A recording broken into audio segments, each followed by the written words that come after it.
The sun had already burned through the morning coolness by the time Sheriff Tom Brennan pulled his cruiser onto the shoulder of Route 87, just north of the Gila River crossing. The asphalt shimmered in waves, distorting the saguaro cacti that stood like silent witnesses along the roadside. It was June 2003, and the desert had already claimed 2 hikers that summer. Dehydration, the medical examiner said, though Brennan knew the desert killed in more ways than thirst alone. He stepped out into air so dry it seemed to pull moisture from his lungs with each breath. Dust devils spun lazy columns in the distance, carrying tumbleweeds across the cracked earth. The call had come in 40 minutes ago. A stranded motorist, approximately mile marker 167, requesting assistance. Standard stuff, except the dispatcher, Maria Cortez, had mentioned something in her voice that made Brennan grab his radio with more urgency than usual. Said she sounded scared, Tom. Maria had told him. Not stranded scared. Different. Now, squinting against the glare, Brennan saw the vehicle. A faded blue Honda Civic with California plates, parked at an odd angle as if abandoned mid-thought. The driver's door hung open. No one inside. He approached slowly, hand instinctively moving to his service weapon, though he couldn't have said why. 23 years on the force had taught him to trust the prickle at the back of his neck. Hello? Sheriff's Department. The wind answered, hot and insistent, carrying the scent of creosote and something else. Something metallic that made his stomach tighten. Behind the car, a set of footprints led into the scrubland, 2 distinct sets, one heavier than the other. He followed them with his eyes until they disappeared behind a cluster of barrel cacti and weathered rocks. That's when he heard it. A woman's voice, thin and desperate, carried on the wind. Please, somebody. Brennan broke into a run, his boots kicking up dust as he crashed through the brush. 30 yards in, he found her. A young woman, maybe 30, pressed against a boulder, her white tank top stained with dirt and blood. Her dark hair hung in tangled strands across her face, and her eyes, wide, brown, terrified, locked onto his with the intensity of someone who'd seen death and barely escaped its grasp. He's still out here, she gasped. He's still. Ma'am, I'm Sheriff Brennan. You're safe now. Where are you hurt? She shook her head violently. Not me. Not my blood. It's... She pointed toward a ravine 20 feet away, where the land dropped sharply into shadow. Down there. I think she's dead. I think he killed her. Brennan called it in immediately, requesting backup and medical, then carefully made his way to the ravine's edge. The drop was steep but manageable, and in the shade below he saw her. Another woman, younger, maybe early 20s, lying motionless on her side. Her blonde hair was matted with blood, and her arm was twisted at an unnatural angle. A backpack lay several feet away, its contents scattered. A water bottle, a dog-eared paperback, a handful of granola bars. But it was what was clutched in her hand that made Brennan's blood run cold. A small brass compass, its face cracked, the needle spinning uselessly in circles. By the time Deputy Martin Eccles arrived with the paramedics, Brennan had already begun piecing together the scene. The woman from the Civic, who identified herself as Patricia Vance, a pharmaceutical sales rep from San Diego, was treated for dehydration and shock but otherwise unharmed. The woman in the ravine, later identified as Hazel Ward, age 24, from Flagstaff, was still alive, but barely. Severe head trauma, broken ribs, internal bleeding. The paramedics worked with grim efficiency, stabilizing her neck before carefully hoisting her up on a stretcher. She's got maybe an hour if we don't get her to Phoenix, the lead paramedic said. Maybe less.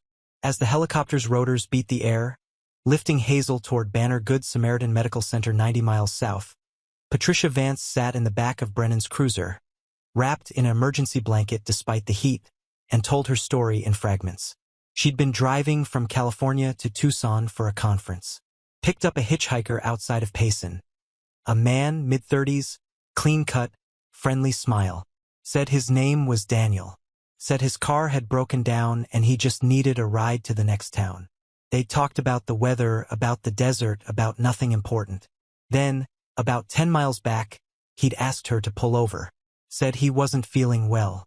I thought he was carsick, Patricia said, her voice hollow. I pulled over and he got out, and I thought he was going to throw up, but then he just walked into the desert. I waited a few minutes, thought maybe he needed privacy. Then I heard screaming. A woman screaming. I got out and I saw him. Daniel, he was dragging her, and she was fighting, and there was so much blood. Patricia had run, hidden behind the rocks, called 911 on her cell phone. 1 bar of service, cutting in and out. By the time she'd worked up the courage to look again, the man was gone, just vanished into the desert like a ghost. Did you see which way he went? Brennan asked. Patricia shook her head. It was like the land just swallowed him. Deputy Eccles organized a search immediately. 4 officers, 2 tracking dogs borrowed from the County K-9 unit. But the desert was vast and unforgiving, full of places to hide. Caves, dried creek beds, abandoned mining shafts from the copper boom of the 1920s. By sunset, they'd found nothing but boot prints that led to a rocky outcrop and then disappeared. That night, in the small conference room of the Maricopa County Sheriff's Substation in Apache Junction, Brennan spread out a map and began marking locations. This wasn't the first time. Over the past 8 months, there had been 3 similar incidents, all along remote stretches of highway, all involving women traveling alone, all bearing the same strange signature. The attacker appeared as a hitchhiker, always polite, always clean-cut, always vanishing before he could be caught. 2 of the previous victims had survived, like Patricia. 1 had not. Her name was Jennifer Oakes, a graduate student from ASU, found beaten and left for dead near Lake Pleasant. She'd lived long enough to whisper a description to the ER doctor.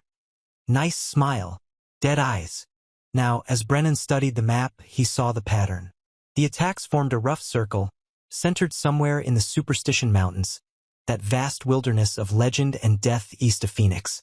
The Apache called it the land of the spirits. Spanish conquistadors had died there searching for gold. Modern hikers still got lost in its canyons, their bones discovered years later by chance. And somewhere in that unforgiving landscape, a killer was hunting. At Banner Good Samaritan, Hazel Ward lay in a medically induced coma, her skull fractured in 3 places, her brain swelling dangerously. The doctors gave her family, her mother, Catherine, her younger sister, Rose, and her fiancé, Marcus, a grim prognosis. Even if she survived, there would likely be permanent damage, memory loss, motor function impairment. She might never be the same person she was. But Hazel Ward had always been a fighter. Catherine Ward sat in the ICU waiting room, clutching the brass compass the sheriff had returned to her in a plastic evidence bag. It had belonged to Hazel's father, Gerald, a cartographer who died of cancer when Hazel was 16. He'd given it to her the week before he passed, told her it would always point her home. She never went anywhere without it, Catherine whispered to Rose, who sat beside her, silent tears streaming down her face. She said it kept her safe. Marcus paced the hallway, unable to sit, unable to think of anything but the call he'd received at work that afternoon. Your fiancé has been critically injured. 6 words that shattered his world. They'd been planning to marry in October, had already picked out invitations, a venue, a honeymoon in Costa Rica. Hazel wanted to hike through the cloud forests, photograph the wildlife. She was a freelance photographer, specializing in nature and wildlife, always chasing the perfect shot in dangerous places. That's what she'd been doing on Route 87. A client had commissioned her to photograph desert wildflowers after an unusual spring rain had caused a rare bloom. She'd driven up alone from Flagstaff, planning to camp for 3 days in the Tonto National Forest. Marcus had wanted to come, but she'd insisted she needed to work alone, to find her vision without distraction. Now he stood outside her room, watching through the glass as machines breathed for her, as monitors tracked her failing vital signs, and wondered if his last words to her would forever be the argument they'd had about her going alone. You don't have to prove anything, he'd said. I'm not trying to prove anything. I'm trying to do my job. Your job isn't worth dying for. She'd kissed him, smiled that crooked smile he loved. I'm not going to die, Marcus.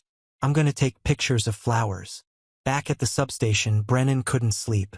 He'd gone home to his small house in Apache Junction, microwaved a frozen dinner he didn't eat, and spent 2 hours staring at the files spread across his kitchen table. For attacks. For women. All brunettes. All between 20 and 35. All traveling alone. The pattern was clear, but the man remained a ghost. Daniel. It was probably fake. They always used fake names. Brennan pulled up the composite sketch from the previous attacks, the one they'd circulated to every law enforcement agency in Arizona and neighboring states. Caucasian male, 30 to 40, clean-shaven, short dark hair, approximately 6 feet tall, athletic build, average, forgettable, the kind of face you'd see in a grocery store and never remember. But the eyes. Both survivors had mentioned the eyes. Empty, one said, like looking into a well. His phone rang at 11:47 p.m. It was Dr. Sarah Chun, the neurologist assigned to Hazel's case. Sheriff, she's awake. And she's talking. The fluorescent lights in the ICU gave everything a cold, clinical quality that made reality feel distant, as if Hazel Ward existed in some in-between place. Not quite alive, not quite gone. When Brennan arrived at 12:30 a.m., Dr. Chun met him outside the room with a cautious expression that immediately told him this wasn't going to be simple. She's conscious, but she's disoriented, Chin explained, keeping her voice low. The head trauma has affected her short-term memory. She knows who she is, recognizes her family, but the events of today are fragmented. She keeps asking about her camera, says she needs to finish the assignment. Can she describe what happened? Preparing and narrating this type of story took us long efforts and hard work. So if you are enjoying the story, please consider subscribing to our channel. In pieces. Nothing linear yet. The brain is still swelling, Sheriff. Every hour she remains stable is a victory, but we need to be careful. Too much stress could. I understand. Just 5 minutes. Catherine Ward stood when Brennan entered, her face a landscape of exhaustion and relief. She knows us, she said, gripping his arm. Thank God. She knows us. Hazel lay propped at a 30-degree angle, her head wrapped in white bandages, her face bruised purple and yellow, and 4-line ran into her left arm, and the ventilator had been replaced with an oxygen cannula. Her eyes, those brown eyes that Marcus said could find beauty in anything, tracked slowly as Brennan approached. Miss Ward, I'm Sheriff Tom Brennan. Do you feel up to answering a few questions? Her voice came out hoarse, damaged. The flowers, I need to get back. They only bloom for... How long have I been here? You're in Phoenix at Banner Good Samaritan. You were attacked yesterday morning. Do you remember any of that? Hazel's brow furrowed, a visible effort to catch memories that kept slipping away like water through fingers. There was a man. He said his truck broke down. Radiator. You picked him up? No, She closed her eyes, breathing carefully. I was setting up my tripod. The light was perfect, early morning, golden hour. The brittlebush was blooming, and there were Mexican gold poppies mixed in, which is unusual because they usually bloom separately, but the rain patterns this year.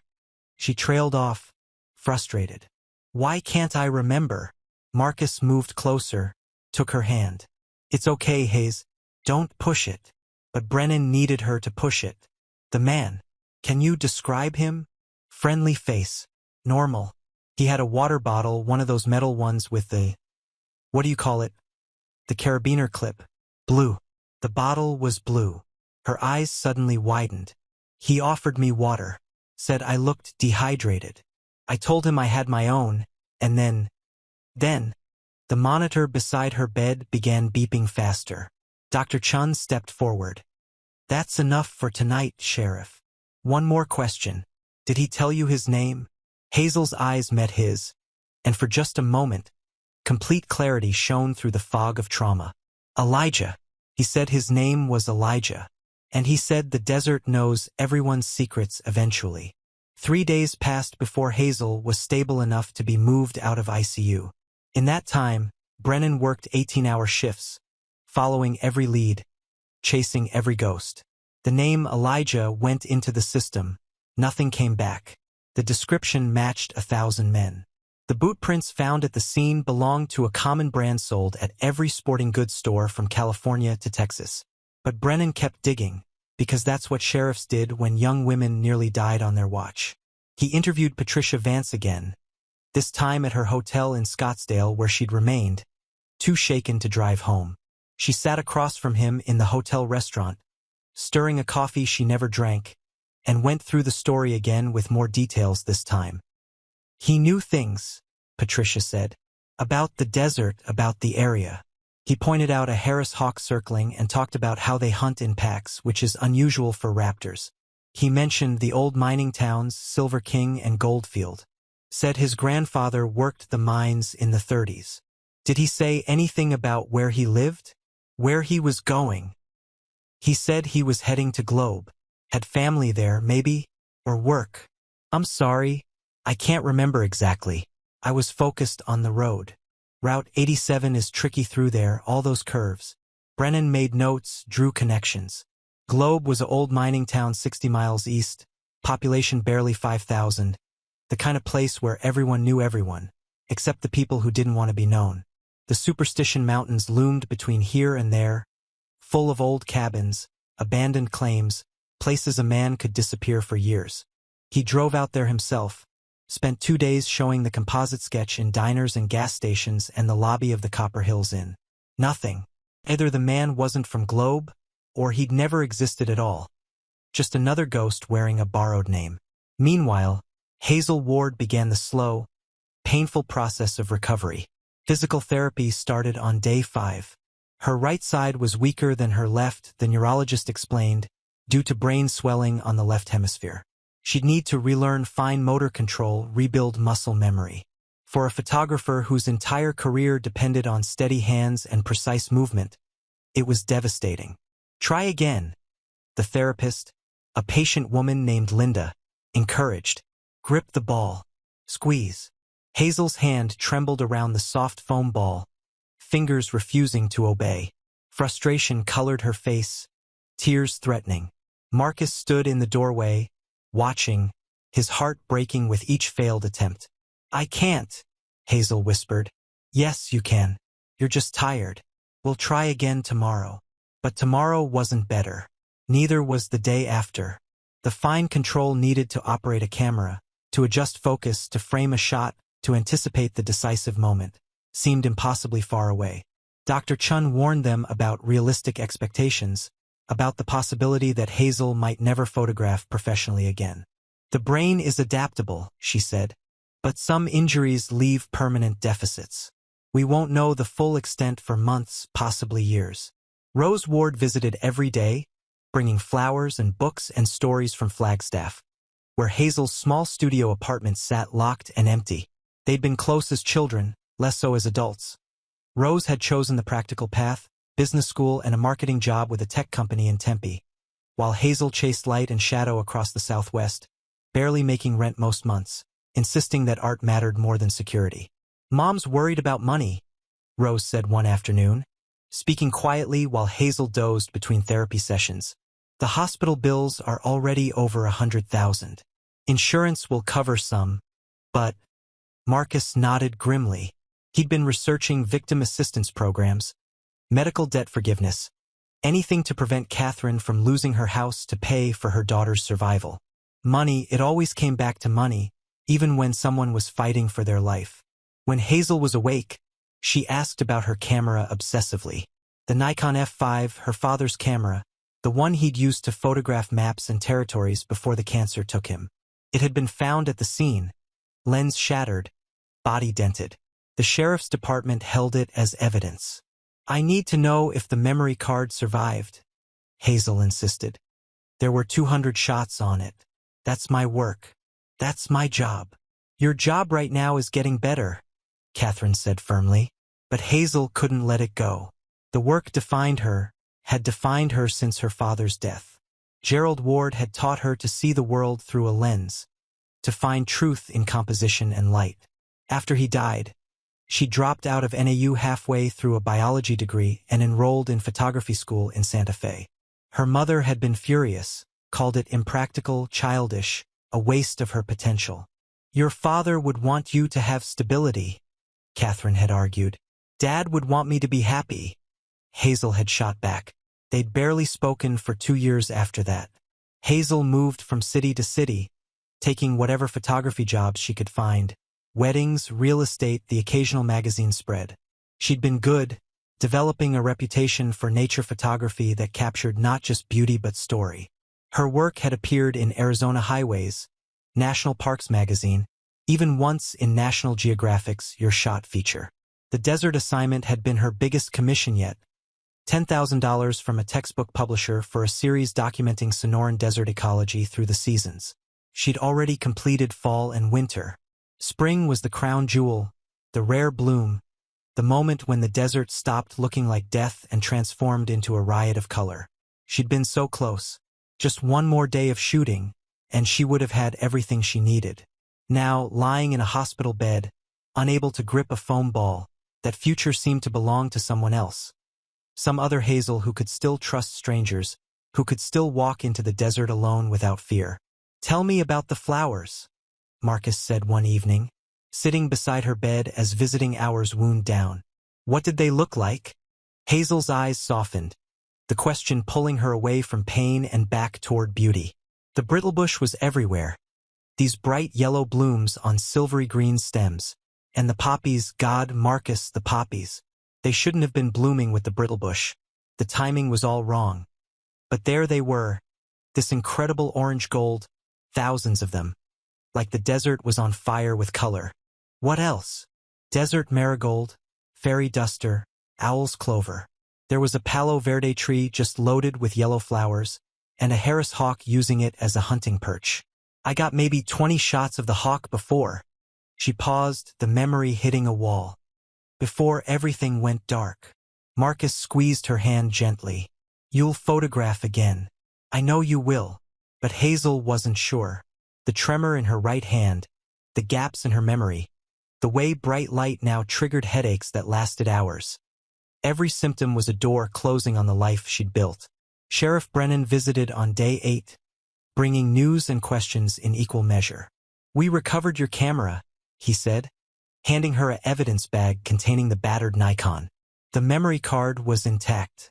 We pulled the images as evidence, but I thought you'd want to see them. He'd brought a laptop loaded with the photos. Hazel scrolled through them with her left hand, since her right still wouldn't cooperate, and for the first time in a week, something like joy crossed her face. These are good, she whispered. Really good. The images told a story. Dawn breaking over the Superstition Mountains, casting long shadows across fields of wildflowers. Close-ups of individual blooms so detailed you could see the pollen on their stamens. Wide landscapes showing the desert's vastness. The way the flowers seemed both insignificant and essential against the rocky terrain. And then, image 187, time-stamped at 7:42 a.m. on the morning of the attack. A man in the background, slightly out of focus, walking toward her position. Blue water bottle in hand. Face half turned away from the camera. That's him, Hazel said, her voice flat. That's Elijah. Brennan leaned closer, studying the image. The resolution wasn't perfect. She'd been focused on the flowers, not the background. But it was enough. They could enhance it, isolate the face, run it through databases. This is the break we needed, Brennan said. Miss Ward, you just identified your attacker. But Hazel was staring at something else in the photo, something in the background behind the man. A vehicle partially obscured by creosote bushes, olive green, boxy shape. That's a truck, she said. An old truck, maybe military? I remember now. I remember thinking it was weird, seeing that truck out there, because the nearest road was half a mile away. Brennan's mind raced. An old military truck, possibly a deuce-and-a-half or a surplus Humvee. Not exactly common, but not impossible either. Survivalists loved them. Collectors, people who wanted something reliable in rough terrain. Did you see a license plate? Hazel zoomed in, but the resolution dissolved into pixels. No, but the truck. It had something painted on the door. A logo? Or a name? I can't quite. She closed her eyes, willing her broken brain to remember. The doctors had explained that memories were stored in multiple locations, that sometimes trauma caused temporary inaccessibility rather than permanent loss. The information was there. She just had to find the pathway back to it. Desert profit mining, she suddenly said, eyes snapping open. That's what it said. Desert Profit Mining Company. Brennan was already on his phone, pulling up Google on the hospital's spotty Wi-Fi. Desert Profit Mining Company. One result, a historical registry. Incorporated 1947, dissolved 1962, based out of Goldfield, Arizona. One of 100 small mining operations that sprang up after World War II, chasing copper and silver in the superstitions, most going bankrupt when the easily accessible veins played out. The company was dead. But somewhere, someone was driving a truck with its logo. I need to make some calls, Brennan said, standing. Miss Ward, you may have just solved this case. After he left, Hazel sat alone with her broken camera and the images of the last morning she'd felt safe. She studied each photo, trying to remember not just what she'd seen through the viewfinder, but what she'd felt. The excitement of the perfect light, the satisfaction of composition, the pure, uncomplicated joy of creating something beautiful. That person felt like a stranger now. Rose arrived that evening with takeout from Hazel's favorite Thai restaurant, Pad CEW and spring rolls. They ate in silence at first, the way sisters could, comfortable with each other's presence. I've been thinking, Rose finally said. After you're discharged, you should come stay with me in Tempe. The apartment's small, but we can make it work. You shouldn't be alone during recovery. Hazel shook her head. I need to go home, to Flagstaff. Flagstaff is 2 hours away from everyone. Mom's in Phoenix. Marcus is here, your doctors are here. Exactly. Everyone's here. Everyone watching me, worrying, treating me like I'm made of glass. Hazel set down her fork, appetite gone. I need space to figure out who I am now, without an audience. You're still you, Haze. Am I? Hazel held up her right hand, showing the tremor that never quite stopped. I can't hold a camera. I can't drive. I can't remember 4 hours of my life. Every time I close my eyes, I see his face. That friendly, empty face. And I wonder what else I've forgotten. What if he did other things? What if there are hours I've just lost? Rose reached across the table, gripped her sister's shaking hand. Then we'll find them, together. But you don't have to do this alone. Maybe I do, Hazel said quietly. Maybe that's the only way I'll know if I'm still whole. 2 weeks after the attack, Hazel was discharged. The hospital's financial counselor helped Catherine navigate the nightmare of bills and insurance claims, setting up payment plans that would take years to resolve. Marcus took a leave of absence from his software engineering job at Intel, telling his manager he needed to focus on family, which was true but also incomplete. He needed to focus on not falling apart. Hazel moved back to Flagstaff against everyone's advice. Her second-floor apartment felt foreign, full of a stranger's belongings. The walls were covered with her own photographs, landscapes she barely remembered taking, as if they belonged to someone else's life. She went to therapy, both physical and psychological. Dr. Monica Reeves, a trauma specialist at Flagstaff Medical Center, worked with her 3 times a week, helping her process the attack and the grief of losing her old self. You're mourning, Dr. Reeves explained. Not a death, but a transformation. The person you were before the attack is gone. That's worth grieving. But everyone keeps telling me I'm still the same person. They're trying to comfort you, but you're not the same, and pretending you are doesn't help. You're someone new, someone shaped by trauma. That doesn't make you less, just different. The work now is figuring out who that new person is. Hazel started walking every day, short distances at first around her neighborhood, then gradually longer. The pine forests around Flagstaff smelled different than the desert, clean and green and safe. She'd grown up here, knew these trails the way she knew her own heartbeat. In high school, she and her father had hiked every weekend, him teaching her to identify trees and birds and tracks, her learning to see the forest as a living story. One morning, 6 weeks post-attack, she brought her backup camera on a walk, a small digital Olympus, Nothing like the professional Nikon she'd lost. Her hand still trembled, but she managed to grip it, to raise it to her eye, to press the shutter. The resulting photos were terrible. Blurry, poorly composed. The work of someone who'd forgotten everything they'd ever known about light and timing. She deleted them all and didn't touch the camera for another month. Marcus visited every weekend, making the drive from Phoenix to Flagstaff with increasing desperation. He could feel Hazel pulling away, retreating into herself, becoming someone he didn't quite recognize. They'd postponed the wedding. Indefinitely, Hazel insisted, not canceled. But every conversation felt like standing on opposite sides of a widening canyon. "I don't know how to help you," Marcus admitted one Sunday afternoon, sitting on her couch while autumn rain drummed against the windows. "Maybe you can't," Hazel said.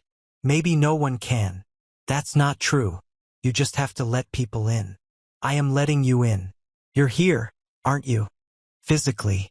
But you're somewhere else, Hayes. You're somewhere I can't reach." She wanted to argue, to tell him he was wrong, but the words stuck in her throat because he was right. She was somewhere else. Somewhere dark and quiet where she didn't have to pretend to be healing, didn't have to perform recovery for an audience of worried faces. "I'm scared," she finally whispered. "I'm scared I'll never feel safe again. I'm scared every man I see might be him, wearing a different face. I'm scared I've lost the only thing I was ever good at. And I'm scared that you'll leave because I'm not who you thought you were marrying." Marcus moved closer, pulled her against his chest. "I'm not going anywhere. Even if you push me away, I'm not leaving. You hear me?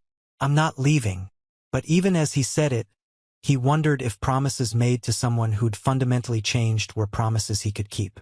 Sheriff Tom Brennan stood in the abandoned mining office of Desert Profit Mining Company, dust motes swirling in the afternoon light streaming through broken windows, and tried to understand how the past had reached forward to touch the present. The building sat 3 miles east of Goldfield, accessible only by a dirt road so overgrown that his cruiser had barely made it through. Creosote bushes scraped the sides, leaving green streaks on the white paint. The truck was here, parked behind the building, covered with a tarp that had probably been tan once but was now bleached nearly white by decades of sun. Deputy Eccles pulled back the tarp, revealing the olive-green military surplus truck Hazel Ward had photographed. On the door, faded but still visible, Desert Profit Mining Company, EST 1947. "Registered owner is listed as deceased," Eccles said, reading from his tablet. "Theodore Vaughn, died in 1989. No title transfer on record since then. So it's been sitting here for 34 years? Looks like it. Except..." Eccles opened the driver's door, revealing an interior that was suspiciously clean. No dust on the dashboard. No cobwebs. The keys sat in the ignition. Brennan turned the key. The engine caught on the second try, rumbling to life like it had been driven yesterday. "Someone's maintaining this," Brennan said. "Someone who knows this place, who has access, who wants a vehicle that can't be traced back to them." They searched the building systematically. The main office had been stripped long ago, probably by scavengers looking for copper wire and anything else worth selling. But in the back room, behind a metal desk turned on its side, Brennan found what he was looking for. A sleeping bag, recently used. A Coleman stove. Cases of water. Canned goods stacked neatly on makeshift shelves. And on the wall, tacked up with rusty pins, photographs. Dozens of them. All women. All brunettes. All taken from a distance, caught unaware, walking to their cars, sitting in cafes, hiking alone on trails. Brennan felt ice water flood his veins. This wasn't just a crime scene. This was a hunting ground. "Martin, call Phoenix PD. Call the FBI. Call everyone. We're looking at a serial predator." Among the photographs, Brennan found Hazel Ward. 3 images of her, all taken days before the attack. One showed her loading camera equipment into her Jeep outside her Flagstaff apartment. Another caught her at a gas station, probably the one in Payson where she'd stopped for fuel. The third showed her setting up a tripod in the desert, the early morning light golden behind her. He'd been following her, studying her, choosing her. The FBI arrived the next morning, A team led by Special Agent Linda Park, a woman in her 40s with steel-gray hair and the calm demeanor of someone who'd seen humanity's worst and learned to function anyway. She walked the scene slowly, photographing everything, treating the abandoned mining office like the cathedral of horrors it had become. "We'll need to identify every woman in these photos," Park said. "Cross-reference with missing persons with unsolved assaults. This man has been active for a while. You don't build a collection like this overnight." Brennan had already started that process. By evening, they'd identified 7 women. 4 were the known victims, including Hazel and Patricia Vance. 3 others were mysteries. Faces without names, photographed but not yet attacked, or attacked and never reported, or simply vanished into the desert like so many others before them. The media got wind of the story within 48 hours. By the weekend, every news station in Arizona was running variations of the same story. Desert killer hunted by FBI. Hitchhiker terror stalked Arizona highways. How many victims? The composite sketch appeared on every channel, every website, plastered on telephone poles and gas station bulletin boards from Tucson to Flagstaff. Tips flooded in. 90% were useless. People reporting every man who remotely fit the description, or claiming they'd seen him in dreams, or confessing to the crimes themselves for attention. But buried in the noise were a few genuine leads. A waitress in Globe remembered serving a man who matched the description 6 months ago. He'd sat alone in a corner booth, nursing a coffee for 3 hours while writing in a leather journal. Paid cash. No credit card, no name. But she remembered him because of what he'd said when she asked if he needed anything else. He looked at me with these empty eyes and said, "I'm just watching people. Everyone has a story, and I collect them." It gave me chills. So I remember. Agent Park interviewed her personally. Did he say anything else? Mention where he was staying, where he was from. The waitress, her name was Carmen, 60 years old, worked at the Globe Diner for 37 years, thought hard. He asked about the old mining camps, wanted to know which ones still had buildings standing. I told him most were ruins, but there were a few between here and Superior that might still have roofs. He thanked me and left a $20 tip on a $6 check. Another lead came from a retired park ranger named Bill Hutchins who'd spent 30 years working in Tonto National Forest. He'd seen the composite sketch on the news and something clicked. About a year ago, maybe longer, I came across a camp deep in the superstitions, Hutchins told Brennan over the phone. Not unusual, people camp out there all the time, though most don't go as far in as this one was. But this setup was professional, almost military. Tarps rigged for shade, water storage, supply cache. No fire pit, though. That's what stuck with me. No fire meant no smoke. Meant he didn't want to be seen. Did you see anyone? No, but I left a citation for camping without a permit. Guy came by the ranger station a week later, paid the fine in cash. I remember thinking he didn't look like your typical backpacker. Too clean, too calm. Most people get angry about fines. This guy just smiled and asked about trail conditions. You remember his name? Let me check the old logs. Here it is, Michael Patterson. But when I tried to look him up for our records, no one by that name matched the driver's license number he gave me. Number belonged to a Michael Patterson, all right, but that Michael Patterson died in 1987 in Oregon. The man was using stolen identities. Different names for different situations. Daniel, Elijah, Michael. How many others? Agent Park set up a command center in the sheriff's substation, bringing in analysts and investigators from Phoenix and Quantico. They built a profile. White male, 35 to 45 years old. Organized offender. High intelligence. Extensive knowledge of the desert terrain. Capable of living off-grid for extended periods. Likely has military or wilderness survival training. Chooses victims who fit a specific type. Stalks them extensively before attacking. Uses the desert as both weapon and accomplice. Attacks in remote areas where help is hours away, where the environment itself makes survival difficult. He's not just attacking women, Park explained in a briefing attended by multiple Arizona law enforcement agencies. He's testing them, seeing if they're strong enough to survive the desert. The ones who die, he leaves. The ones who survive, he lets go.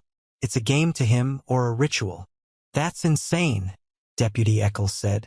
Yes, Park agreed. But it's also a pattern. And patterns can be predicted.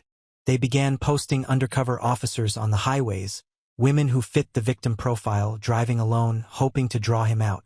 It was dangerous and controversial, using human bait, but Park argued it was their best chance. He's escalating, she said. 8 months between the first attack and the second. 6 months between the second and third. 4 months between the third and fourth. He's getting bolder, attacking more frequently. He'll make a mistake. And when he does, we need to be ready.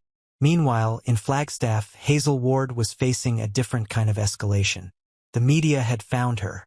Despite the sheriff's department's best efforts to keep victim identities confidential, a reporter from Phoenix had pieced it together from public records: the helicopter transport, the hospital admission, the connection to the Desert Prophet crime scene.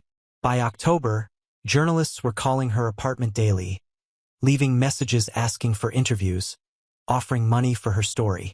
One particularly aggressive reporter showed up at her door, camera in hand, demanding an interview for the public good. The people of Arizona deserve to know what this monster did to you, the reporter, a young man barely older than Hazel herself, insisted. Your story could save lives.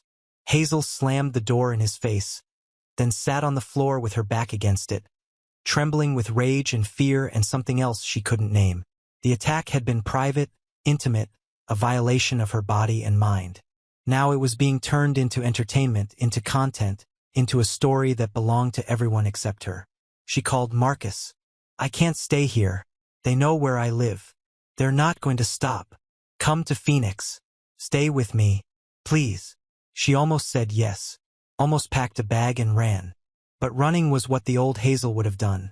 The Hazel who trusted easily, who believed the world was basically good, who thought the worst thing that could happen was a missed shot or a denied commission. The new Hazel, the one forged in desert heat and violence, made a different choice. I'm going to find him, she told Marcus. What? No. Hazel, no. That's what the FBI is for. The FBI is looking at databases and old files. They're thinking like cops.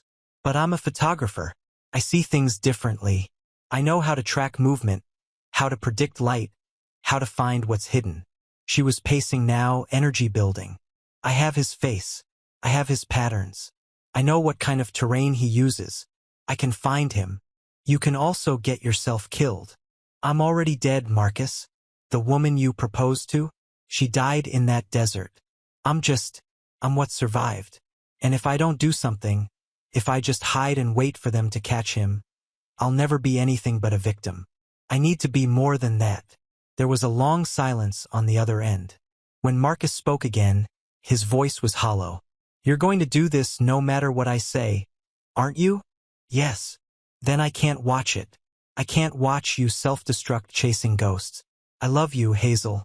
But I can't save someone who doesn't want to be saved. The line went dead. Hazel stood alone in her apartment, phone still pressed to her ear, and felt the last tether to her old life snap. She should have felt devastated. Instead, she felt free. She started preparing the next morning. If she was going into the desert, she needed to be ready. Not the naive photographer who'd walked into a trap, but someone harder, someone who could survive. She enrolled in a self-defense class at a gym in Flagstaff, enduring the stares of other students who recognized her from the news. Her right hand still trembled, but her left grew stronger, learning to punch, to block, to use force with intention. She bought pepper spray, a knife, a personal GPS beacon. She traded her small Olympus for a camera with a longer zoom lens, one that would let her photograph from a distance without being seen. She studied topographic maps of the Superstition Mountains, marking every old mining claim, every abandoned camp, every water source. And she started going back to the desert. Small trips at first. Day hikes on popular trails, never alone, always with groups. She forced herself to face the landscape that had betrayed her, to walk on sand and rock without flinching at every sound. The desert had been her muse once. Now it was her adversary, and she needed to learn its language again. Dr. Reeves was horrified when Hazel told her the plan during a therapy session. "What you're describing is not healing," Reeves said carefully. "It's avoidance disguised as action. You're trying to regain control by putting yourself in the same situation that traumatized you.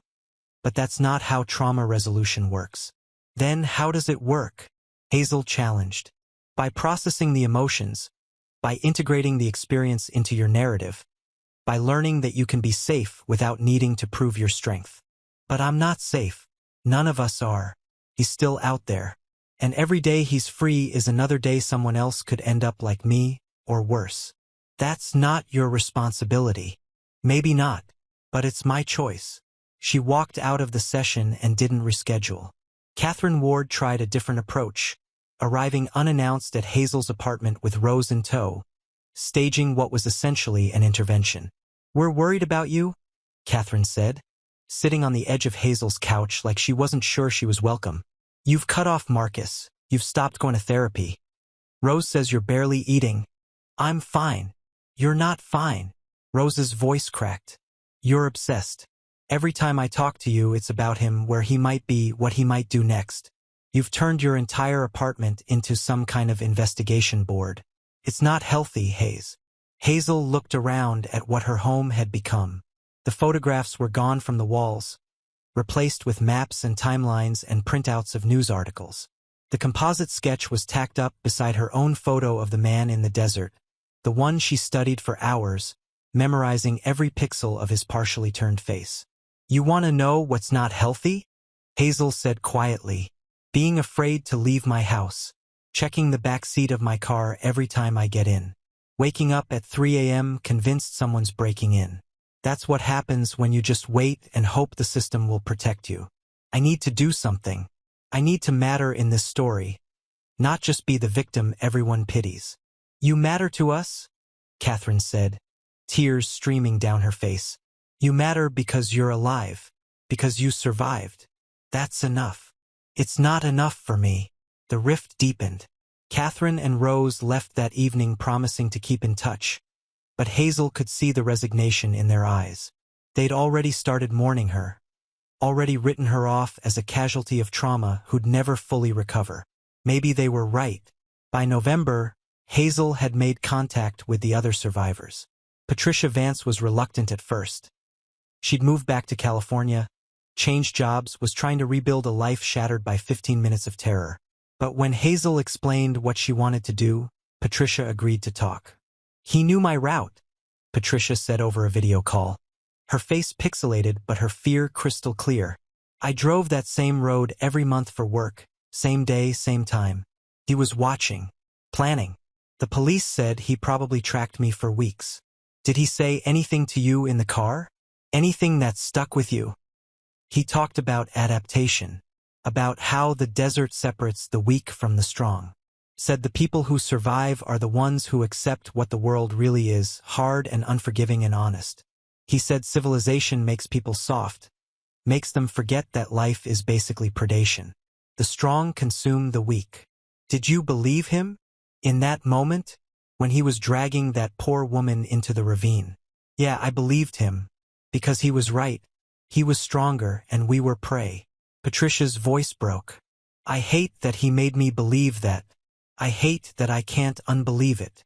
The other survivor, Jennifer Oakes, the ASU graduate student who'd been attacked near Lake Pleasant, was harder to track down. She'd withdrawn from school, moved out of state, left no forwarding address. Hazel finally found her through a mutual friend on social media, sending a carefully worded message that Jennifer ignored for 3 weeks before finally responding. "I don't want to talk about it. I don't want to think about it. I'm trying to move on." "I understand," Hazel wrote back. "But if you change your mind, I'm here. We're survivors. We're connected whether we like it or not." No response. Hazel also reached out to the family of the woman who hadn't survived, Rebecca Chin, a real estate agent from Tucson who'd been found beaten and left to die near the Gila River. Her husband, David, agreed to meet Hazel at a coffee shop in Phoenix. He looked like he'd aged 20 years in the 8 months since his wife's death. Hollow-eyed, thin, moving through the world like a ghost himself. The police say they're close, David said, stirring coffee he wasn't drinking. They've been saying that for months. Meanwhile, I'm raising 2 kids alone, trying to explain why their mother isn't coming home. And I can't even give them the satisfaction of knowing her killer is behind bars. I'm going to find him, Hazel said. David looked at her with something between pity and hope. You're one person. The FBI has a whole team and they've found nothing but an abandoned mining office. I have something they don't. I have his face in my memory. I see it every time I close my eyes. I dream about him. I know him in a way they never will. That sounds like hell. It is. But it's useful hell. David reached across the table, gripped her hand. If you find him, when you find him, you call the police. Don't try to be a hero. Rebecca tried to fight back and it got her killed. Promise me you won't make the same mistake. Hazel promised, though she wasn't sure it was a promise she could keep. Sheriff Brennan found out about Hazel's investigation when she showed up at his office in late November, requesting access to the case files. Absolutely not, he said. This is an active investigation. I can't just hand over evidence to civilians. I'm not a civilian. I'm a victim. I have rights. You have the right to heal and move on. What you're doing, whatever it is you think you're doing, is dangerous and counterproductive. Then arrest me. Charge me with obstruction or interfering with an investigation or whatever you need to do. But I'm not stopping. Brennan sighed, recognizing the look in her eyes. He'd seen it before in other victims who couldn't let go, who turned their trauma into crusades. Sometimes it helped them heal. More often, it destroyed them. Agent Park wants to talk to you, he finally said. She's running a cognitive interview next week with all the victims. Maybe that'll give you some closure. I don't want closure. I want justice. Sometimes they're the same thing. The cognitive interview took place in a small conference room at the Phoenix FBI field office. Agent Park was patient and methodical, walking each victim through their memories using techniques designed to retrieve details the conscious mind had forgotten. Patricia Vance remembered the truck's interior, scratched dashboard, manual transmission, a rosary hanging from the rearview mirror. Jennifer Oakes, participating by video conference from Oregon, remembered the smell of his cologne, something cheap and woody. Hazel remembered his hands, rough palms, short nails, a small scar across his left thumb. What about his voice? Park asked. Any accent? Any particular phrases? Formal, Hazel said after a moment. He spoke formally, like he was reciting something memorized. When he offered me water, he said, "You appear to require hydration." Not, "You look thirsty." Who talks like that? Someone military trained, Park suggested. Someone who learned English as a second language. Someone who's consciously creating a persona. The interview lasted 4 hours and yielded 17 new details that were added to the growing profile. But it also cost Hazel something. Reopening wounds she'd been trying to close, forcing her to relive moments she'd fought hard to forget. That night, alone in a hotel room, she'd driven down from Flagstaff for the interview. Hazel had her first full-blown panic attack since the hospital. Her heart raced, her vision narrowed, her chest compressed until she was sure she was dying. She managed to call the front desk, gasping that she needed help, and a paramedic arrived within minutes. "You're having a panic attack," he told her calmly. "Your body is reacting to perceived danger, but you're safe. Focus on your breathing. In for 4, hold for 4, out for 4. It took 20 minutes for her heart rate to return to normal. The paramedic stayed with her, patient and professional, until she could breathe without counting. "You should follow up with a doctor," he advised. "These attacks can become chronic if not treated." Hazel nodded, knowing she wouldn't. She couldn't afford to be medicated or sedated or calmed. She needed the fear. Kept her sharp, kept her focused, kept her alive. December brought the first real break in the case. A hiker in the Superstition Mountains, exploring an old mine shaft against all posted warnings, found a cache of supplies hidden in a side tunnel, food, water, batteries, and a spiral notebook filled with handwritten entries. The notebook was a journal. The FBI forensics team analyzed the handwriting, dated the ink, photographed every page. Agent Park called Brennan at 2 a.m. with the news. "We've got his writings, his thoughts. It's a manifesto of sorts, mixed with observations about the desert, about women, about survival. Can you track him from it?" "Not directly. There are no dates, no specific locations. But it gives us psychological insight. This man sees himself as a teacher, Tom. He thinks he's educating women about their own weakness, showing them the truth of the world. The ones who survive his lessons have passed some kind of test. He's insane. He's delusional but highly functional. And he's planning something bigger." The last entry talks about the final demonstration. Whatever that means, it's not good. Brennan hung up and stared at his ceiling, unable to sleep, wondering how many women would have to pass through this monster's classroom before someone stopped him. Hazel got the information secondhand, through a contact in the sheriff's department who felt sorry for her. The journal's contents weren't public, but word leaked, as it always did, that the killer saw himself as some kind of desert prophet, teaching lessons about strength and survival. She thought about that for days, turning it over in her mind like a stone. Prophet. Someone who believed they had special knowledge, special access to truth. Someone who'd chosen the name of a mining company, Desert Prophet, as their cover, their calling card. Everything came back to the desert. It wasn't just where he hunted. It was why he hunted. The landscape was his religion, his philosophy, his justification. And Hazel realized something that made her blood run cold. She understood him. Not sympathized, never that, but understood. She'd spent years in the desert, photographing its beauty and brutality, learning its lessons about survival and adaptation. She knew how it could change you, how it could strip away everything soft and leave you raw and real. The difference was, she'd never mistaken cruelty for truth. By Christmas, the task force had expanded to include investigators from 3 states. The FBI's Behavioral Analysis Unit had created a detailed profile. Billboards across Arizona featured the composite sketch and a tip line. Rewards totaling $50,000 were offered for information leading to an arrest.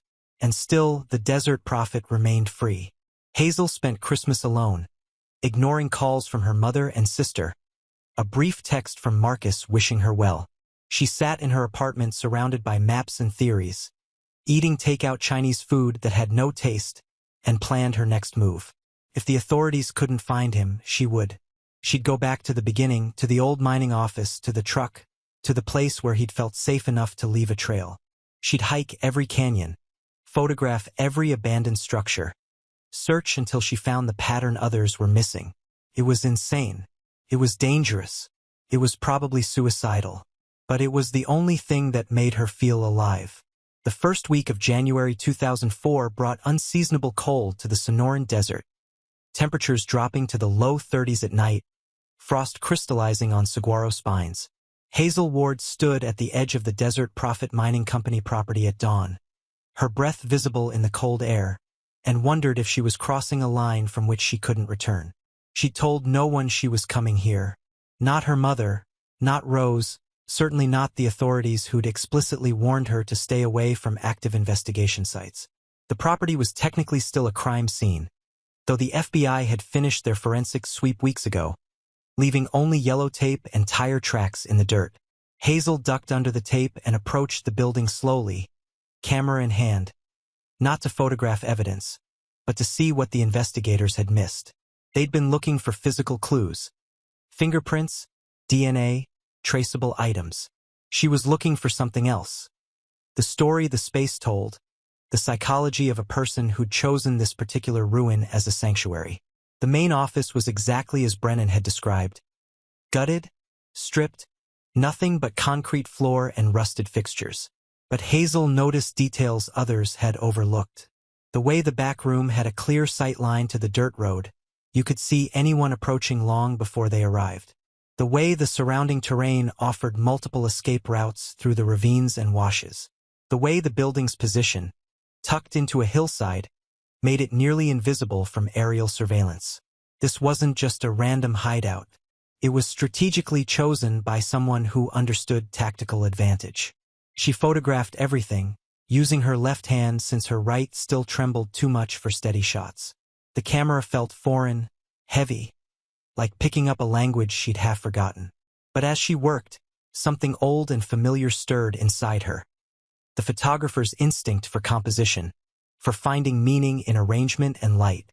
In the back room, where the photographs of victims had been tacked to the wall, Hazel saw marks in the plaster where other images had hung. Dozens of them, nail holes and tape residue forming a grid pattern. The FBI had taken the visible photos, but they'd missed the archaeology of the wall itself, the history written in absence. He'd been using this place for years, long before the attacks that made the news. How many other women had been photographed and followed? How many had been lucky enough to never cross his path? Hazel spent 3 hours at the site, methodically documenting every detail. When she finally left, driving her rebuilt Jeep, Marcus had had it repaired and returned to her as a kind of goodbye gift. She had a theory forming. The Desert Prophet wasn't operating alone. Or rather, he wasn't starting from scratch each time. He had infrastructure, the mining office, the truck, probably other hideouts scattered across the desert. That kind of setup required time, money, and extensive knowledge of the terrain. It suggested someone with roots in the area, someone who'd been here long enough to know which properties were abandoned, which roads were rarely traveled, where the blind spots were in ranger patrols and police coverage. She drove to Goldfield, the ghost town closest to the mining office, and spent the afternoon wandering its tourist trap streets. The town had been a thriving mining community in the early 1900s, population 3,000 at its peak, but had died when the mines played out. Now it existed as a kind of theme park version of itself. Guided tours, a museum, a restaurant serving authentic Old West cuisine, to tourists who paid $15 for mediocre barbecue. At the museum, a woman in her 70s named Doris took Hazel's $5 entry fee and immediately launched into a well-rehearsed spiel about the town's history. Hazel let her talk, looking for an opening, and found it when Doris mentioned the old mining companies. "I'm actually researching Desert Prophet mining," Hazel said, "for a photography project about abandoned industrial sites. Do you know anything about the company?" Doris's face lit up. "Oh, sure. That was Ted Vaughn's outfit. Opened right after the war, World War II, I mean. Ted was an interesting character. Came back from the Pacific Theater with big ideas about making his fortune in copper. The claim wasn't bad, actually. They pulled out some decent ore for about 10 years. But Ted, well, he had his quirks." "What kind of quirks?" "He was a survivalist before that was even a word. Built himself a whole compound out in the desert, stockpiled food and water like civilization was about to collapse. My husband used to deliver supplies out there sometimes. Ted didn't trust banks, paid everything in cash. Said the government was coming for everyone's freedom eventually." "Did he have family?" "A son. Theodore Jr., though everyone called him TJ Odd Boy. Homeschooled, rarely came to town. After Ted Sr. died, that was '89, TJ just disappeared. Some folks said he'd gone to Alaska. Others thought he'd died out in the desert and nobody found the body. The property just sat empty for years." Hazel felt her pulse quicken. "Do you remember what TJ looked like?" "Tall, kind of thin, quiet. Had his daddy's eyes, though, real intense, like he was always thinking 3 thoughts ahead of whatever conversation you were having." "Do you have any photographs?" Doris thought for a moment. "Maybe in the archives. We've got boxes of Old Town photos in the back. Give me a minute." She disappeared into a cluttered storage room and emerged 10 minutes later with a shoebox full of faded prints. Most were standard historical documentation, the mine in operation, town celebrations, group portraits of miners. But near the bottom, Hazel found what she was looking for. A newspaper clipping from the Goldfield Gazette, dated July 1987, showing Theodore Vaughn Sr. receiving some kind of community service award. Standing beside him, barely visible in the background, a teenage boy with dark hair and empty eyes. Hazel photographed the clipping with her phone. "Can I get a copy of this?" "Sure, hon. Just need to run next door to the copy shop. Be back in 10. Preparing and narrating this type of story took us long efforts and hard work. So if you are enjoying the story, please consider subscribing to our channel. While Doris was gone, Hazel texted the image to Sheriff Brennan with a simple message. TJ Vaughn, son of the mining company owner. Check him out. Brennan called back within 5 minutes. Where did you get this? Where are you? Goldfield. The museum. Brennan, I think TJ Vaughn is your desert prophet. He grew up out here, knows the terrain, had access to his father's property and truck. Doris says he disappeared after his father died in 1989. That's 15 years of unaccounted time. You need to stop investigating on your own. You're going to compromise the case.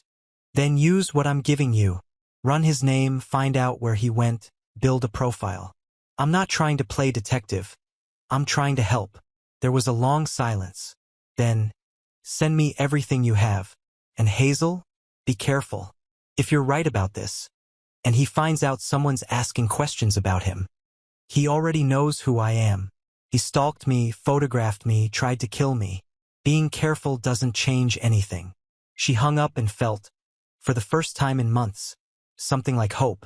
The FBI ran Theodore Jr. Vaughn's name through every database available. What they found painted a picture of a ghost, a man who existed in fragments and gaps. Born 1971 in Phoenix, moved to Goldfield with his father in 1983. No school records, homeschooled as Doris had said. No arrest record, no military service, no credit history. Theodore Vaughn Sr. had died intestate, and the property had technically passed to TJ, but no probate was ever filed. The son had simply vanished. Until Agent Park found a single employment record from 1994. TJ Vaughn had worked for 6 months as a wilderness guide for a private adventure tourism company based in Sedona. The company had gone out of business in 1997, but Park tracked down the former owner, a man named Robert Callahan who now ran a rafting operation in Colorado. TJ? Yeah, I remember him, Callahan said over the phone. Damn good guide. Knew the desert like nobody I'd ever met. Clients loved him. Said he made them feel safe even in the harshest conditions. But he was weird, you know? Too intense.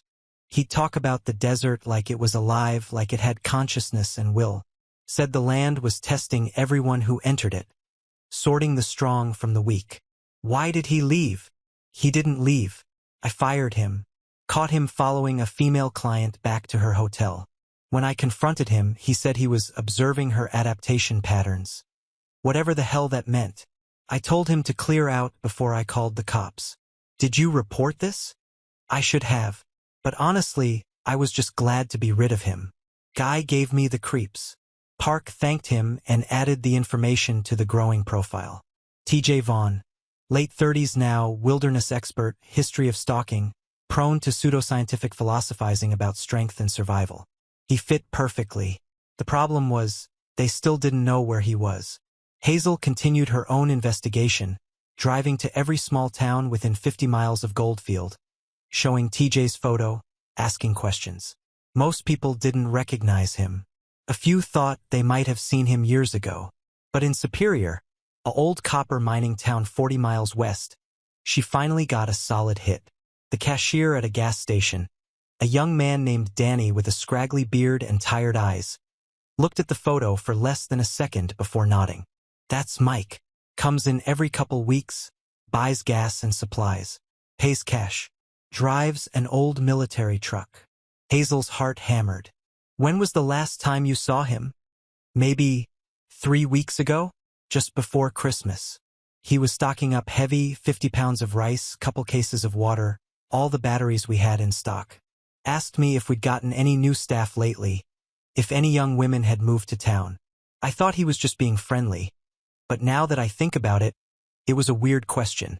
Did he say where he was staying? Nah, but he always comes from the east, heads back east. There's not much out that way except old mining claims and BLM land. Hazel bought a detailed topographic map from the gas station and spread it out on her Jeep's hood. East of Superior, the terrain became increasingly rugged. A maze of canyons, mesas, and mountains that made up the southern edge of the Superstition Wilderness. Dozens of abandoned mines dotted the landscape, most marked with skull and crossbones, symbols warning of unstable shafts and toxic contamination. Somewhere in that vast, dangerous landscape, TJ Vaughn was hiding. In June 2003, 24-year-old nature photographer Hazel Ward is documenting wildflowers near Route 87 in Arizona when she's brutally attacked by a man offering water.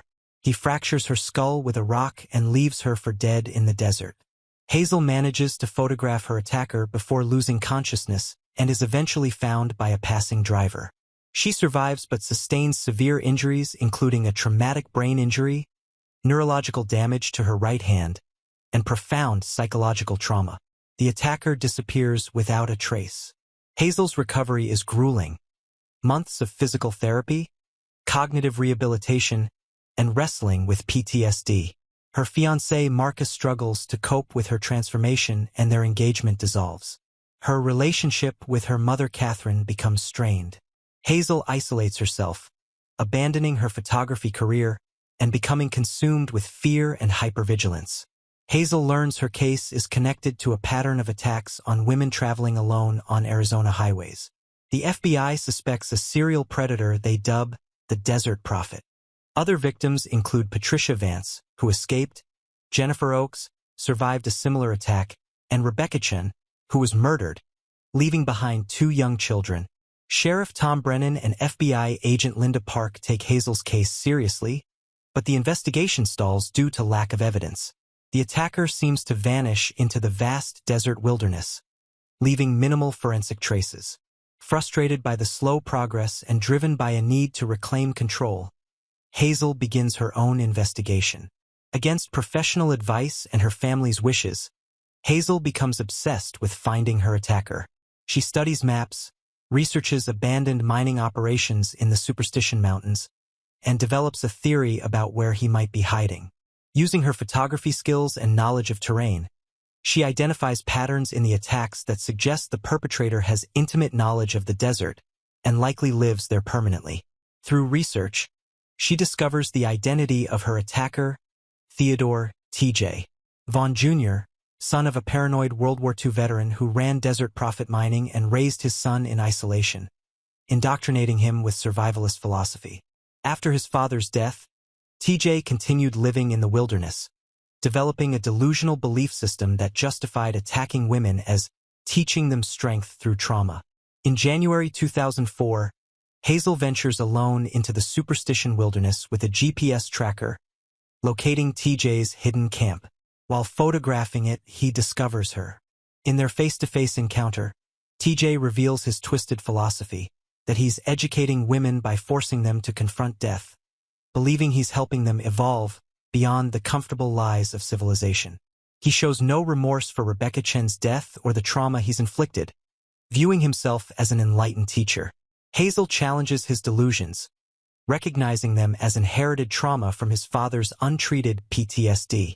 She activates her emergency beacon and, when TJ becomes emotionally destabilized, runs. Helicopters arrive, her SOS worked. TJ is arrested without resistance after writing a final journal entry acknowledging that perhaps he is simply broken glass reflecting broken glass. TJ Vaughn is convicted on multiple counts, including first-degree murder, and receives life without parole plus 90 years. The trial reveals the depth of his delusion and the psychological damage from his isolated, paranoid upbringing. Psychiatric evaluations diagnose him with delusional disorder and complex PTSD inherited from his father's war trauma, though he's deemed competent to stand trial. Hazel testifies powerfully, refusing to be diminished by defense attorneys' attempts to discredit her. The other survivors, Patricia and Jennifer, also testify, as does Rebecca Chen's widower David. TJ's conviction brings some closure, though Hazel recognizes that healing is more complex than simply achieving justice. Over the following months and years, Hazel slowly rebuilds her life. She reconnects with her family, particularly her mother and sister Rose. She begins therapy with Dr. Monica Reeves, learning to process trauma rather than suppress it. Most significantly, she returns to photography, creating the Second Bloom series that documents her journey back into the desert, confronting the landscape that betrayed her and reclaiming it through art. Her exhibition is critically acclaimed for its raw honesty about trauma and survival. She rejects media sensationalism and book deals, focusing instead on meaningful work, teaching photography to trauma survivors, advocating for violence prevention and supporting other victims. She meets James, a forest ranger with his own history of trauma, and they build a relationship based on mutual understanding and patience. They marry and have a daughter, Emma. Hazel establishes the Second Bloom Foundation to support survivors through art and advocacy. The narrative follows Hazel over 30 years, showing that healing isn't linear but ongoing. T.J. Vaughn dies in prison, unrepentant to the end. Hazel continues to struggle with PTSD, but learns to integrate her trauma rather than be defined by it. The other survivors also build meaningful lives. Patricia remarries and has a son named Gerald, after Hazel's father. Jennifer becomes a professor studying trauma ecology. Rebecca Chen's daughters become a prosecutor and victim advocate, honoring their mother's memory through their work. Hazel's photography evolves from nature documentation to powerful portraiture of survivors, making the invisible visible. She receives the MacArthur Fellowship and uses it to expand her foundation globally. Her daughter Emma becomes a filmmaker, creating the documentary Second Bloom, Hazel Ward's journey that brings her mother's story to millions. By the 30th anniversary of the attack, Hazel, now a grandmother, returns to the site where she was nearly killed, now transformed into a memorial park. She teaches her grandchildren about photography and beauty persisting despite hardship. Her life demonstrates that survival isn't about returning to who you were before trauma, but becoming someone new who can carry both pain and joy. Hazel dies at 83, having transformed private trauma into public healing. The Second Bloom Foundation continues supporting survivors worldwide. Her photographs become permanent testaments to resilience, proof that people can be both wounded and whole, that beauty and danger coexist, and that choosing to keep creating, keep loving, and keep blooming despite trauma is revolutionary work. The story's central message: trauma changes us irrevocably, but healing is possible when we integrate rather than deny our experiences, when we transform pain into purpose, and when we refuse to let violence have the final word in our stories. In June 2003, 24-year-old nature photographer Hazel Ward travels to a remote stretch of Route 87 in Arizona to photograph the spectacular wildflower bloom following winter rains. She's passionate about her work, following in her late father Gerald's footsteps. He was a cartographer who taught her to see light and landscape. Armed with professional camera equipment and her father's broken brass compass, she's documenting Mexican gold poppies and brittlebush when a man approaches offering water from a blue metal bottle. He seems friendly, formal in his speech patterns, and Hazel accepts his presence without suspicion. Minutes later, he attacks her with brutal efficiency, fracturing her skull with a rock. As she loses consciousness, she manages to photograph him, an instinctive gesture that will later prove crucial. He leaves her for dead in the desert, taking only her father's compass. Hazel is discovered hours later by a passing motorist and rushed to the hospital with life-threatening injuries: skull fracture, traumatic brain injury, severe concussion, and neurological damage. She survives emergency surgery but faces a grueling recovery. The attack leaves her with lasting physical damage. Her right hand develops a tremor that interferes with holding her camera, and profound psychological trauma including PTSD, hypervigilance, and debilitating anxiety. Her fiancé Marcus, a software engineer who'd planned a stable future with her, struggles to cope with her transformation. The confident, adventurous woman he loved has been replaced by someone angry, fearful, and obsessed with an investigation that terrifies him. Their relationship deteriorates over months of tension, ultimately ending when Marcus admits he can't watch her put herself in danger. The breakup is painful but necessary. They want different things from life now. Her mother Catherine, a librarian who'd always worried about Hazel's impractical photography career, becomes overprotective and controlling. Her sister Rose tries to mediate but struggles to understand the depth of Hazel's trauma. Family relationships fracture under the weight of fear, misunderstanding, and Hazel's determined isolation. Sheriff Tom Brennan takes Hazel's case seriously, treating her not just as a victim but as a valuable source of investigative insight. The photograph she took, though not perfectly clear, provides crucial evidence, particularly when enhanced to show a Desert Profit Mining logo on the attacker's truck. FBI agent Linda Park arrives to coordinate with local law enforcement, revealing that Hazel's attack fits a disturbing pattern. Over the past 18 months, at least 4 other women traveling alone on remote Arizona highways have been attacked by what appears to be the same perpetrator. Patricia Vance picked up a hitchhiker near Lake Havasu who seemed polite and educated. He directed her to a shortcut, then attacked her on a remote road. Patricia escaped by crashing her car deliberately, then fled on foot.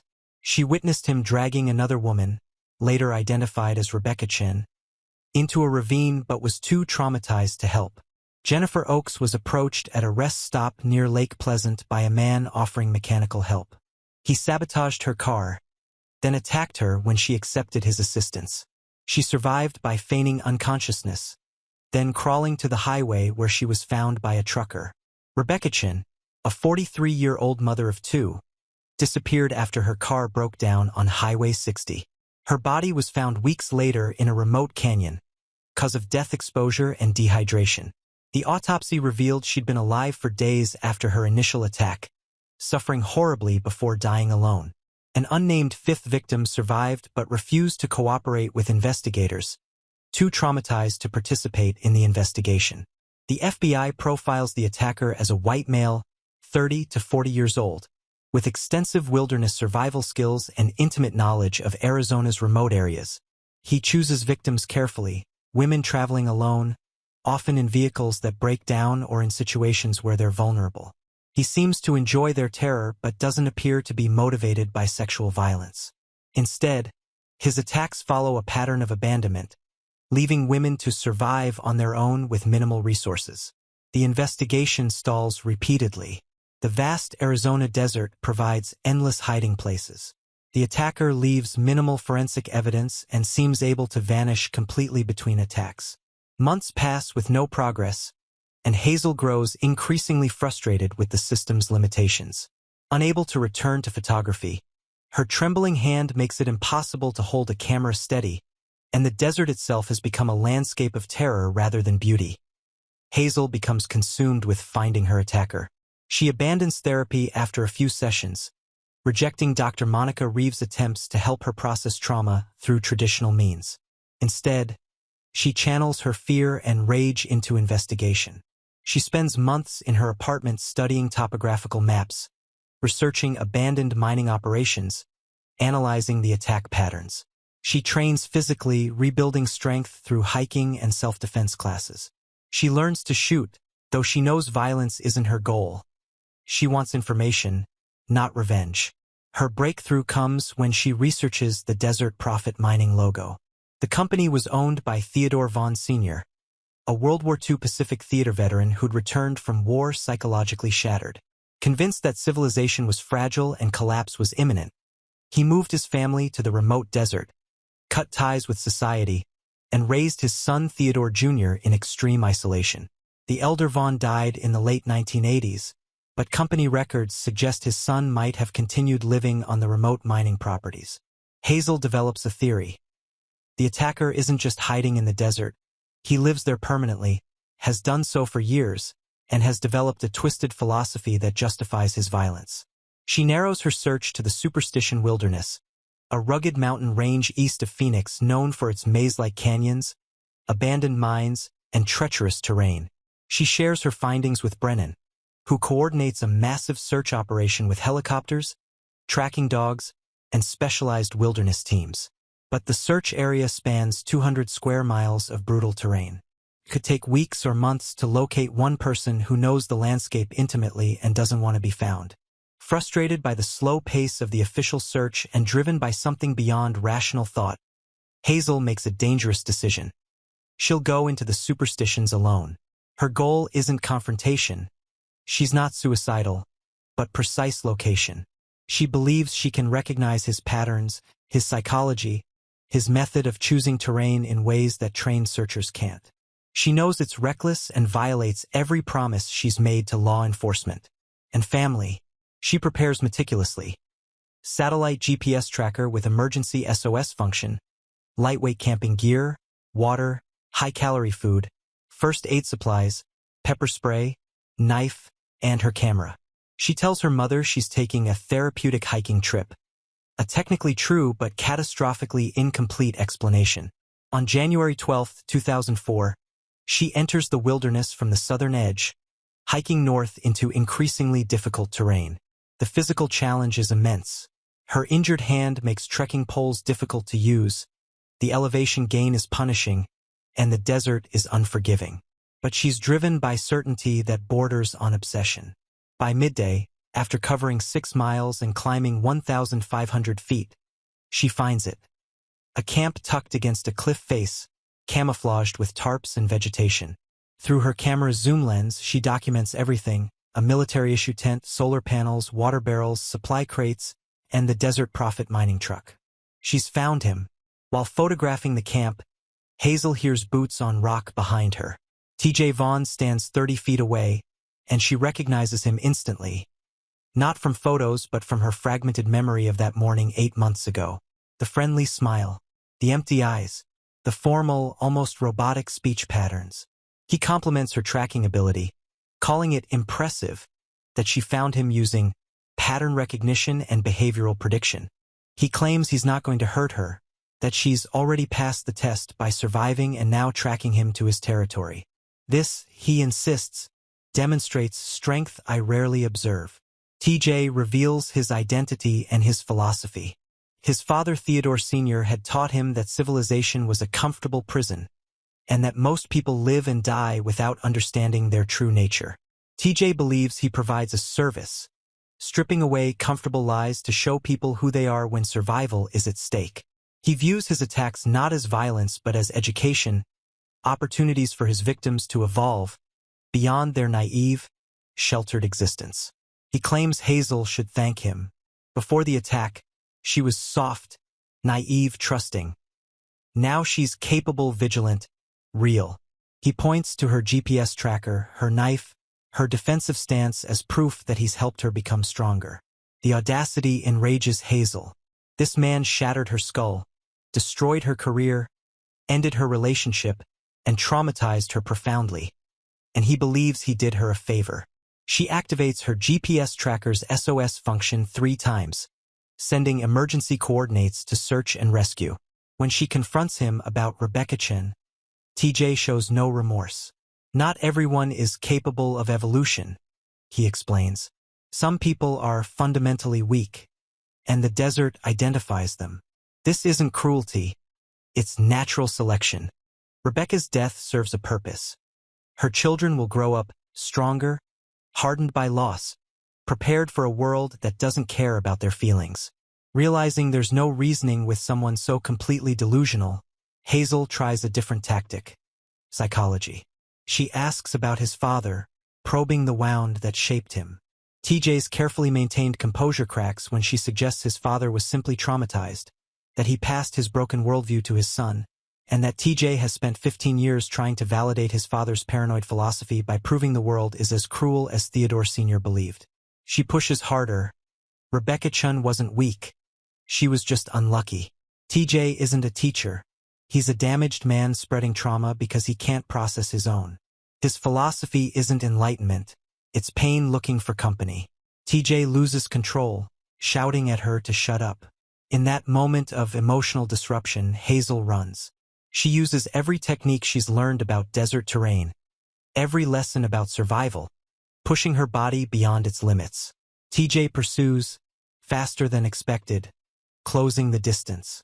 But then she hears it: helicopter rotors. Her SOS worked.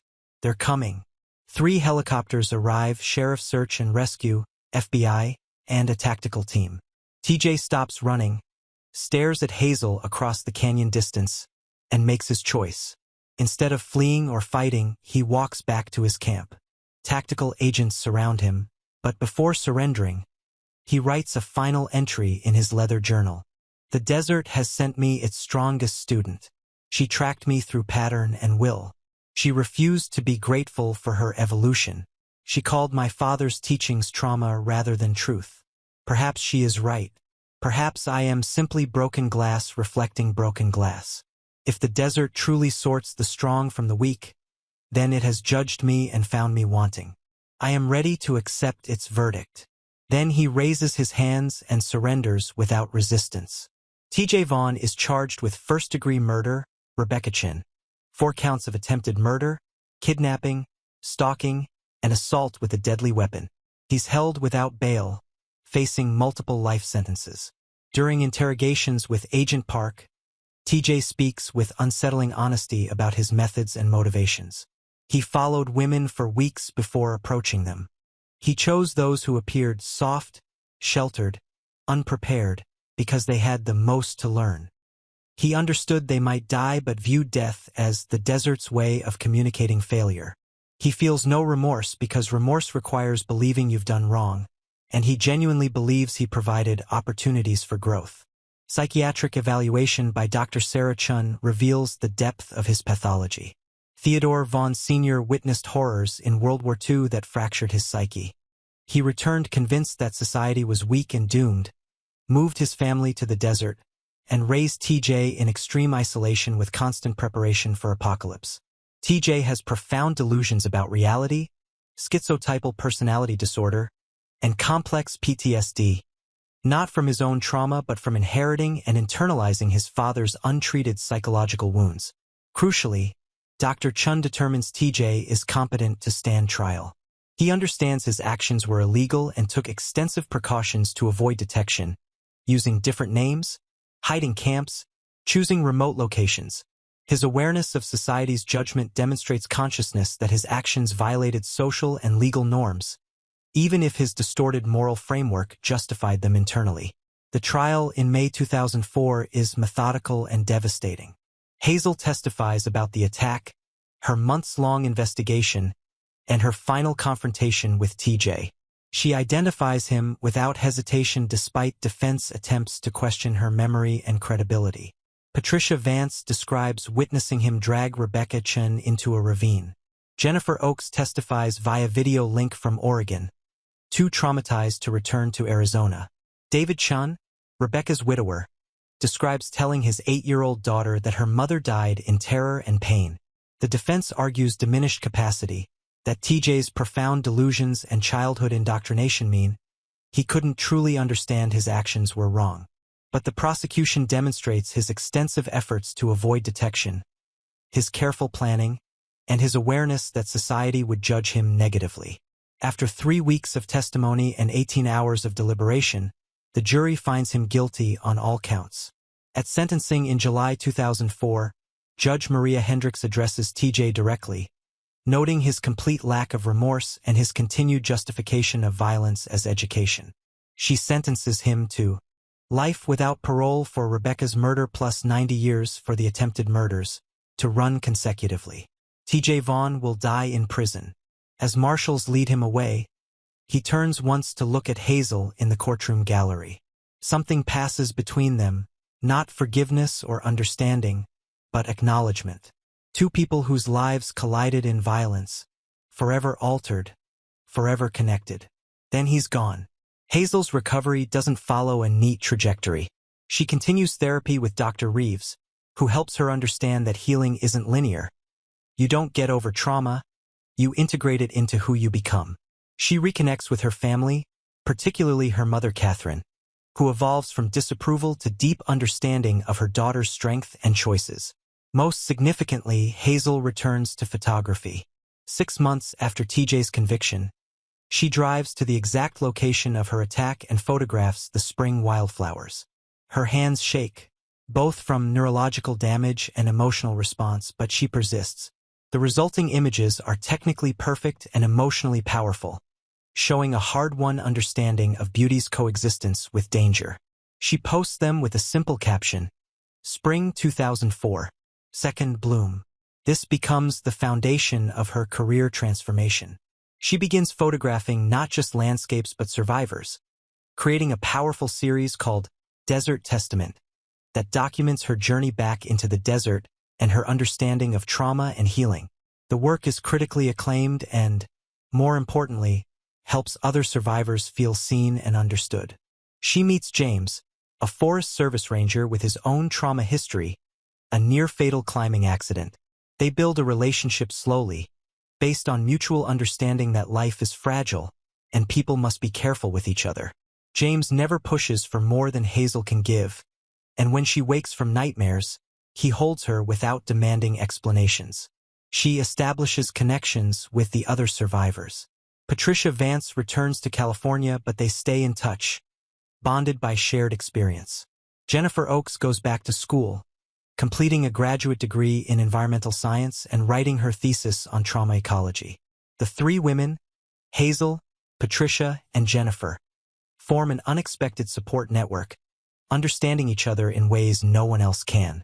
Hazel begins teaching photography workshops for trauma survivors, combining technical instruction with therapeutic processing.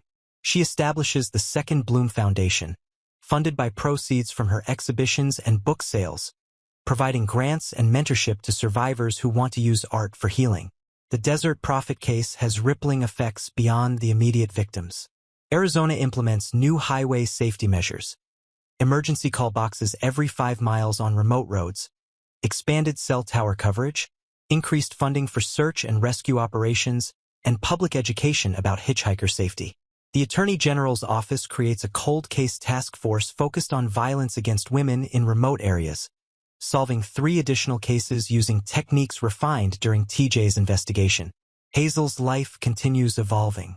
She publishes Desert Testament, a photography book combining images from before and after her attack, with essays from survivors exploring relationships between trauma and place. It wins multiple awards and becomes required reading in trauma studies programs. She receives the MacArthur Fellowship in 2007, using the $625,000 grant to expand her foundation globally. She marries James and they have a daughter, Emma, who grows up understanding her mother's history in age-appropriate ways.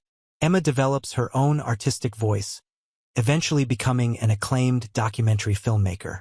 She creates Second Bloom, Hazel Ward's Journey, a film that premieres at Sundance in 2028 and brings her mother's story to millions worldwide. The other survivors also build meaningful lives. Patricia remarries and has a son she names Gerald, after Hazel's father, honoring the compass metaphor that guided her toward healing. Jennifer becomes Dr. Jennifer Oakes, a tenured professor whose research on trauma ecology influences environmental psychology. Rebecca Chen's daughters become a federal prosecutor and victim advocate, ensuring their mother's death contributes to protecting future women. TJ Vaughn dies in prison in 2020 from complications of untreated diabetes, having spent his final years writing philosophical treatises no publisher would touch. Hazel feels nothing hearing this news. He simply stopped existing, and the world moved on.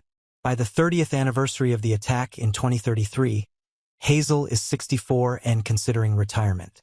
The site of her attack has been transformed into a memorial park maintained by the state, with bronze plaques telling stories of women who died or survived violence in Arizona's remote places. Rebecca Chun is memorialized there, along with dozens of others whose cases were solved after TJ's capture inspired improved investigative techniques. Hazel returns to the memorial with her family. Emma, now 19, Emma's wife Sophia, and their 4-year-old twins Catherine and Gerald, named after their great-grandparents. She teaches the twins about photography, passing down the lessons her father taught her decades ago: how to see light, frame composition, find beauty in unexpected places. The twins are delightfully untraumatized, proof that darkness doesn't have to pass from generation to generation, that healing can break cycles. Hazel photographs her family in the place where her life nearly ended. This is her real legacy. Not the art or advocacy alone, but the love she cultivated despite trauma, the family she built from broken pieces, the proof that survival can be beautiful. Her final exhibition, Full Circle, 30 Years in the Desert, documents her entire journey from innocent photographer to survivor to advocate to elder artist. The closing image is a portrait Emma took, Hazel standing in the memorial park surrounded by wildflowers, her face lined with age but her eyes still sharp, still seeing, still finding beauty worth documenting. The caption reads simply, "Still here, still seeing, still blooming." Hazel dies at 83, her last words to Emma: "Keep telling stories. Keep making the invisible visible. Keep blooming." Her obituary celebrates her artistic achievements and advocacy work, But the most fitting tributes come from thousands of survivors touched by her photographs and her willingness to transform private pain into public healing. The Second Bloom Foundation continues after her death, supporting new generations of survivors. Every spring, when desert wildflowers bloom after winter rains, photographers make pilgrimages to mile marker 167, photographing the landscape's impossible beauty, honoring not just Hazel but all survivors who refuse to let violence have the final word. The story's central truth: trauma changes us irrevocably, but healing is possible when we integrate rather than deny our experiences, when we transform pain into purpose, and when we choose to keep seeing, keep creating, keep blooming despite everything. The desert remembers them all, and so do the photographs. Preparing and narrating this type of story took us long efforts and hard work. So if you are enjoying the story, please consider subscribing to our channel.